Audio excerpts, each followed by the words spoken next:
श्री कृष्ण का निराकार वस्त्रावतार। लेखक अरुण चूड़ीवाल, कोलकाता। द्यूत में पराजित होकर द्रौपदी सहित पांडव जब वनवास प्रारंभ करते हैं, उसी समय भगवान श्री कृष्ण उनसे मिलने आते हैं।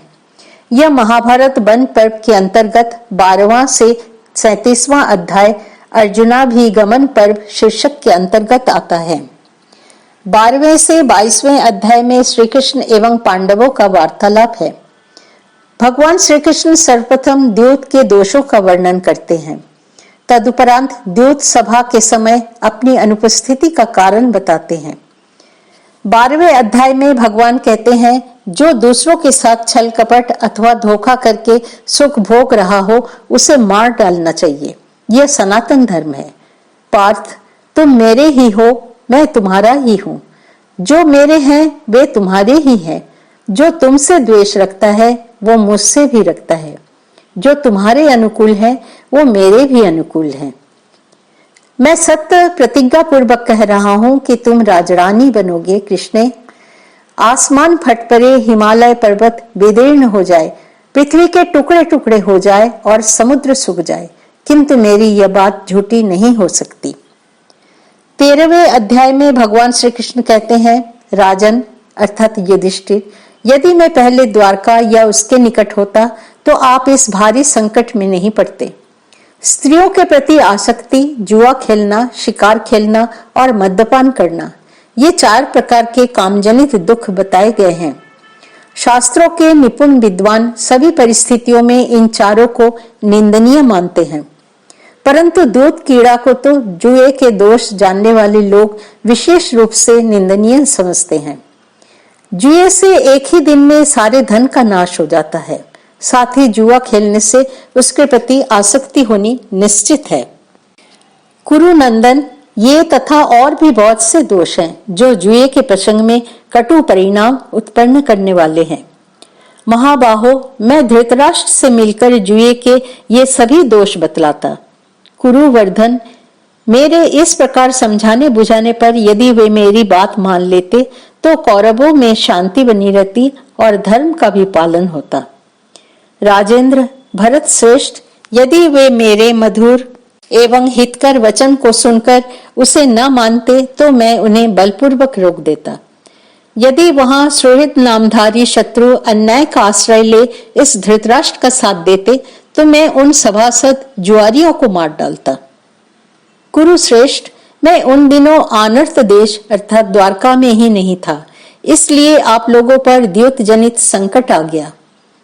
कुरुप्रवर पांडुनंदन, जब मैं द्वारका में आया तब सात्यकी से आपके संकट में पड़ने का यथावत समाचार सुना।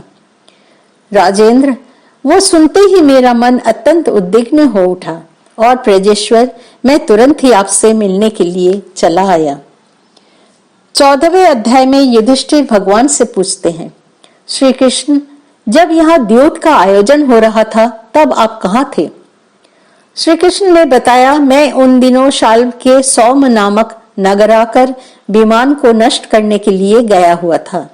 धर्मराज, युद्ध में सौम विमान तथा राजा शाल्व को नष्ट करके मैं पुनः द्वारका लौट आया। राजन, यही कारण है कि मैं उन दिनों हस्तिनापुर में न आ सका। शत्रुवीरों के नाशक धर्मराज, यदि मैं हस्तिनापुर में होता तो जुआ नहीं होता या दुर्योधन जीवित नहीं रह पाता। इसके पूर्व सभा पर्व के 68वें अध्याय में द्रौपदी के चीरहरण एवं भगवान द्वारा उनकी लज्जा रक्षा का प्रसंग है। 41वें एवं 42वें श्लोक में द्रौपदी श्री कृष्ण का मन ही मन चिंतन करती हुई कहती हैं, हे गोविंद, हे द्वारकावासी, हे कृष्ण, हे गोपांगनाओं के प्राण वल्लभ केशव, कौरव मेरा अपमान कर रहे हैं, क्या आप नहीं जानते? हे नाथ, हे रामनाथ, हे व्रजनाथ, हे संकट मोचन जनार्दन, मैं कौरव रूप समुद्र में डूबी जा रही हूँ, मेरा उद्धार कीजिए। तभी वस्त्रावतार होता है। ततस्तु धर्मो अंतरित महात्मा समावृणोद्वै विविधेषु वस्त्रै।